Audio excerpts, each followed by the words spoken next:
एक धर्म प्रधान देश है। हिंदुस्तान में मुख्तलिफ मज़ाहिब मुख्तलिफ अंदाज में अपने त्यौहार मनाते हैं। ये हुस्न इत्तफाक है कि नवरात्रि और रमज़ान एक साथ शुरू हुए, लेकिन अफसोसनाक बात यह है कि जो शरपसंद अनासिर हैं या हिंदुओं में भारतीय जनता पार्टी, बजरंग दल और बीएचपी ने जिस सेक्शन को रेडिकलाइज किया है, उस रेडिकलाइज सेक्शन ने इन त्योहारों का फायदा उठाया। नवरात्रि के नाम पर मीट के कारोबारियों को टारगेट किया।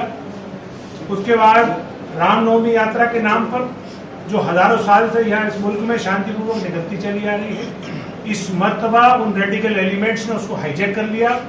मुस्लिम इलाकों में जाकर, मुस्लिम इलाकों में मस्जिदों के सामने जाके जो तांडव किया, जो मुसलमानों के खिलाफ नारे लगाए, गाने मुसलमानों के खिलाफ बनाए और यहाँ तक के मस्जिदों पर झंडा तक लहराने की कोशिश की गई। तो ये बात, अगर मुसलमानों ने इसका दिफा किया तो उसे फिर वो पथराव की शक्ल में एक दंगे का नाम दे दिया गया और उस दंगे के बहाने से पुलिस ने मुसलमानों को ही आरोपी बना के जेल में डाल दिया और फिर सरकार ने उन पे बुलडोजर मंगा के, और उस बुलडोजर के भी सरकार ने अलग अलग नाम रख दिए। उत्तर प्रदेश में बुलडोजर बाबा कहलाया, मध्य प्रदेश में बुलडोजर मामा कहलाया और दिल्ली में अब वो बुलडोजर अमित शाह भाई हो गया। तो ये जो सरकारी तौर पे ये भारतीय जनता पार्टी ने जो मुसलमानों के खिलाफ जंग छेड़ी, ये रमजान में छेड़ी। मुसलमान पूरे साल इस रमजान का इंतजार करता है, ये उसके लिए मुकद्दस महीना है।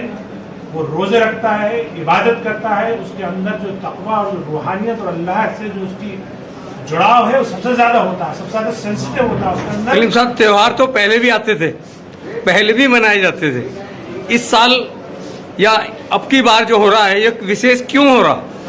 देखिए, ये जो हिंदुत्ववादी रेडिकल एलिमेंट है, सरकारें पहले भी थी, हिंदुत्ववादी रेडिकल एलिमेंट है, उनको सरकारों का संरक्षण प्राप्त है। उन्होंने उनको खुली छूट दे दी है कि सारे तुम कानून अपने हाथ में ले लो।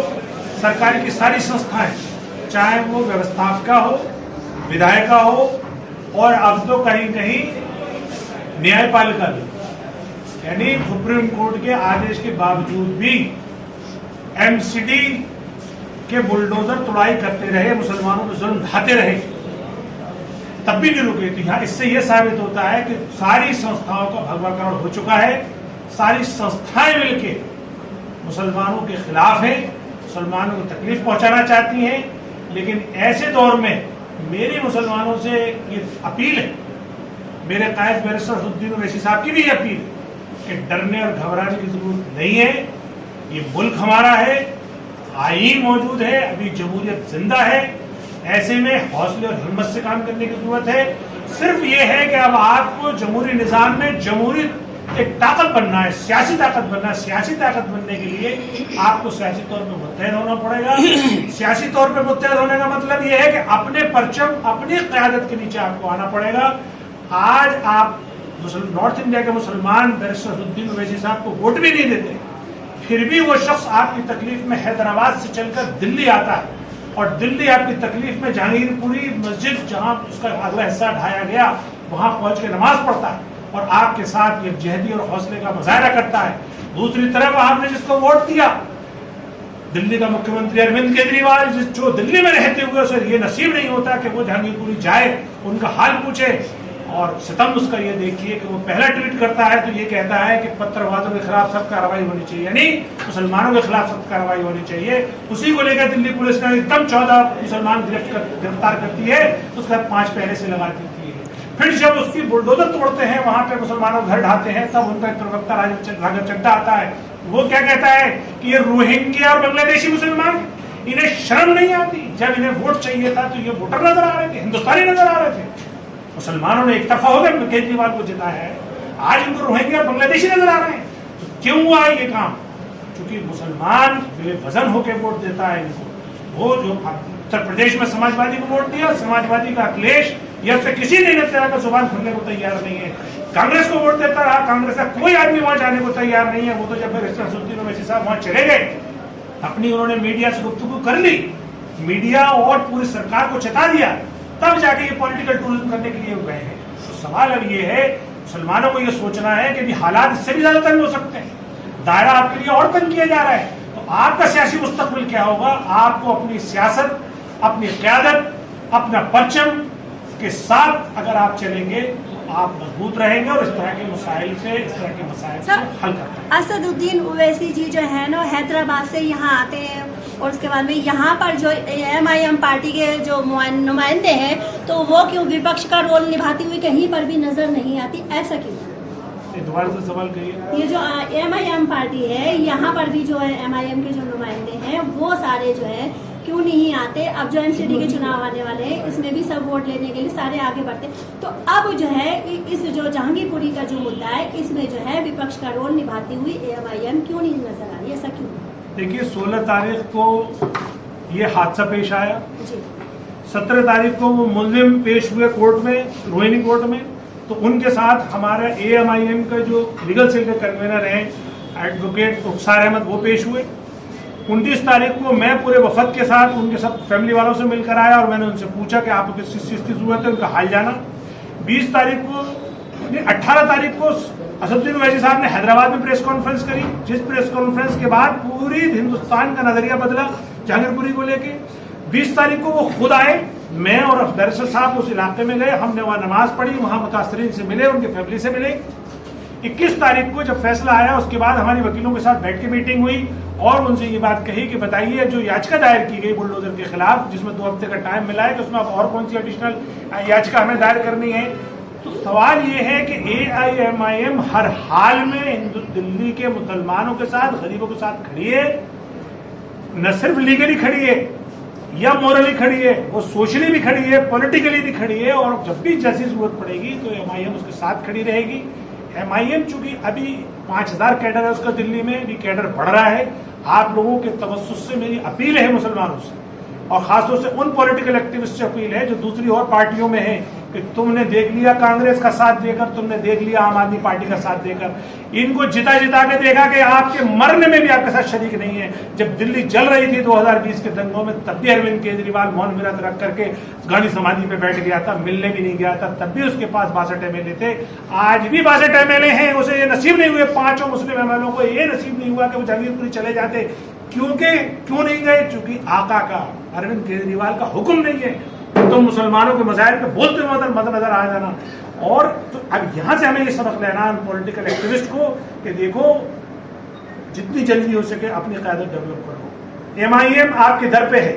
MIM नाम से मजबूत नहीं होगी, अकेले बैरिस्टर असदुद्दीन ओवैसी साहब से मजबूत नहीं होगी, ये मजबूत होगी आप लोगों से।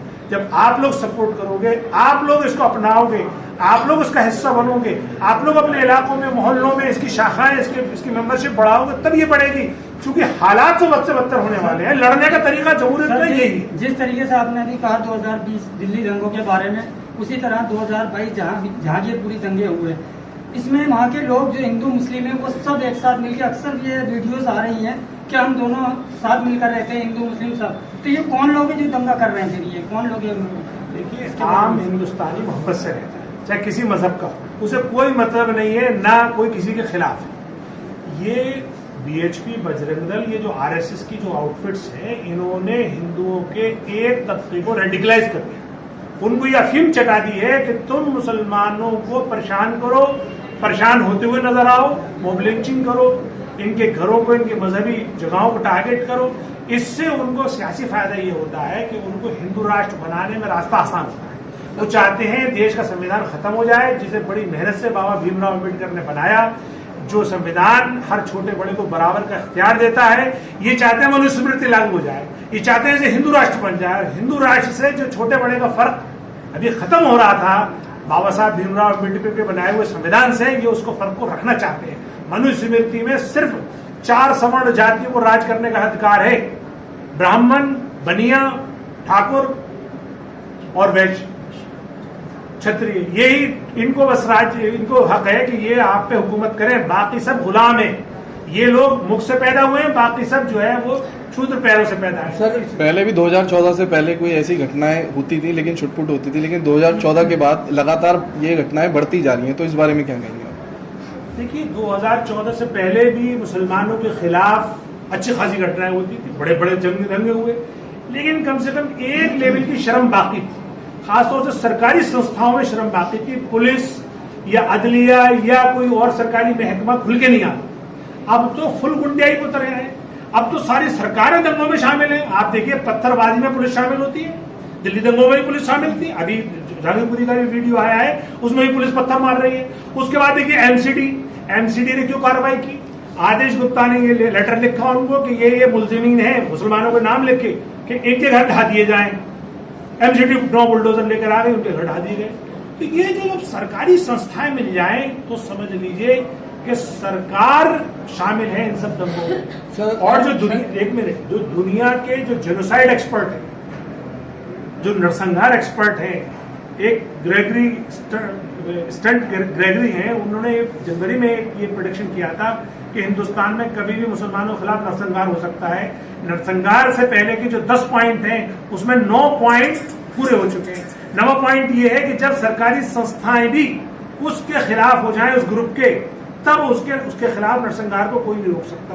अब जहांगीरपुरी वाले वाकये में, खरगोन वाले मामले में आपने साफ देख लिया कि दंगा कराया किसने, पिटा कौन, जेल में कौन गया, उसके बाद बुलडोजर कौन लेकर आया। तो ये जो सारी जो चीजें हैं इस बात का पता दे रही हैं कि भारत आग के यानी बर्बादी के दहाने पर खड़ा है। मुसलमानों के खिलाफ नरसंहार की पूरी तैयारी है। अब इससे हमें बचना और निकलना है, इसकी हमें अब सोचना है। दिल्ली